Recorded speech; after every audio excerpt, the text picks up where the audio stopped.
9 a.m. One weekend, £100 budget, one mission. Squeezing as much fun out of the £100 as possible. First task, take a right out the airport doors, and there's the 100 e-bus and a £4.63 price tag to get into the city. The bus runs every 10 minutes from the airport, and it takes around 40 minutes to get you into Budapest city centre. So under an hour later, we're stepping foot out onto Date Ferenc tér, or Francis Deak Square, Budapest's central transportation hub, and well placed to begin our adventure. But first, breakfast. They wrap the pastry around a rod, glaze it, then cover it with copious amounts of sugar. Then they're left to rest, when ready, placed above burning coals and rotated until they look bloody amazing. Once done, you can choose toppings, almonds, or a load of brown sugar, or coconut chocolate sprinkles, which go all melty. Jesus, they look good. Hundreds and thousands. Can even stick a sausage in it. This sugary base one will set you back a bargain, £2, and fill a hole for a one. Delicious. Full of sugary goodness. We head a couple blocks away from the shops to Széchenyi Chain Bridge. Before the bridge opened in 1849, crossing the Danube in winter meant risking your life on the ice or waiting for a ferry. The bridge was a game changer, connecting Buda and Pest into what would later become one city, Budapest. Out the other side, and mere moments away, is Castle Hill, which, once we burn off the rest of the chimney cake, we will be at the top and inside Buda Castle. It's been rebuilt, burned, bombed, rebuilt again, and besieged more times than James Bond. From Mongols to Nazis, it's been a battleground for centuries, with the current version being a post-World War II reconstruction. Our biggest splurge so far, a fully guided tour of Buda Castle, setting us back £12.60. But for that, we get access to the castle, the royal palace grounds, and even the secret labyrinth. Yup, beneath the castle lies a vast underground maze that once held everything from medieval wine cellars to actual Dracula, Vlad the Impaler himself, locked up by Hungarian King Matthias Corvinus. Surviving the labyrinth, we're meandering through the castle district, purposely walking past the expensive chain restaurants, until we reach the charming and independent Roswurm. Founded in 1827, it still uses the same 200-year-old cherry wood counter, and is packed full of rustic touches and gorgeous confectionery.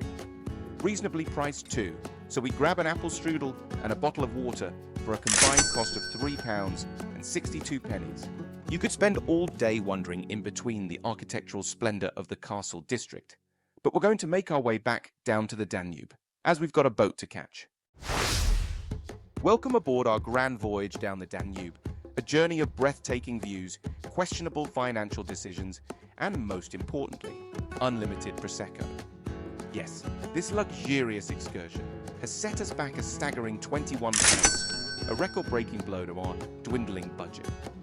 But let's be honest, with the endless bubbly and the serene beauty of Europe's second longest river, was there ever really a choice? In Hungary, half-cut and hungry, there's only one place to go. Caravan, Budapest's ultimate street food hub. Picture a food truck paradise, packed with everything from langos to burgers, all in a buzzing open-air courtyard. But we're keeping it classic. Hungary's national dish, goulash, a big steaming bowl of slow-cooked beef, paprika, and dumplings, perfect after a day of walking and an evening of Prosecco. And the price, 3,800 foreign, just £7.98. Not bad for a legendary dish that dates back to the 9th century, when Hungarian shepherds first made it over open fires. Worth every forint. Right, next step, somewhere to sleep. A few blocks to the north, you can find Avenue Hostel. Often stated as the best budget hotel in Budapest. We book in, costing us £21. There are marginally cheaper options around, but this one has breakfast included. It's pretty well rated, and most importantly, looks clean.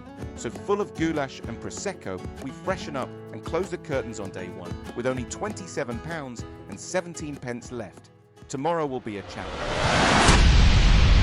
Day 2, and with drunken dreams of Dracula and a dwindling budget, we double down on the free breakfast and get back out into Budapest.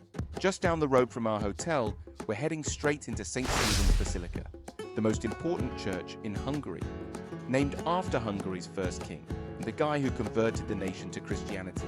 Without him, this place might have been a giant pagan bonfire site.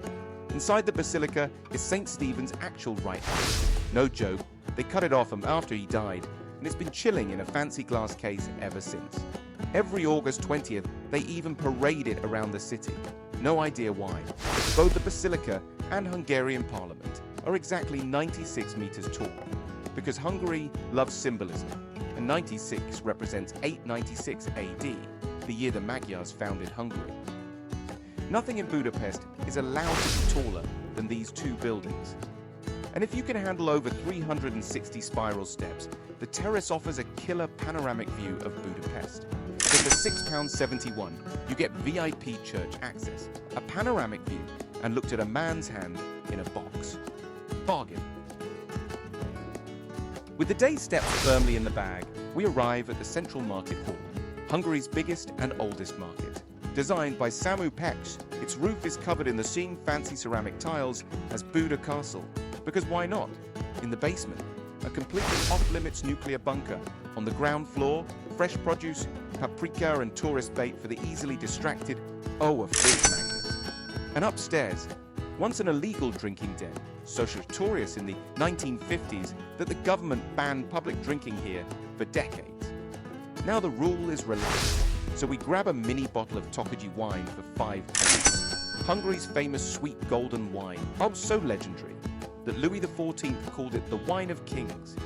And well, of course, that we pair it with a langos, crispy, cheesy, and possibly life-changing. Langos is what happens when a donut and a pizza have a deep-fried baby. If you leave Budapest without trying it, did you even go? This absolutely destroys our budget to the tune of £8.80. Go, we must. But we've crammed a lot into the weekend, from castles to cruises, and a ridiculous amount of great food. We still have the £4.63 for the bus back to the airport, and the knowledge that yes, you can do Budapest on a budget. Mission completed. If you enjoyed the video, let me know by pressing the like button and we'll keep making them. Thanks. Brain nibble.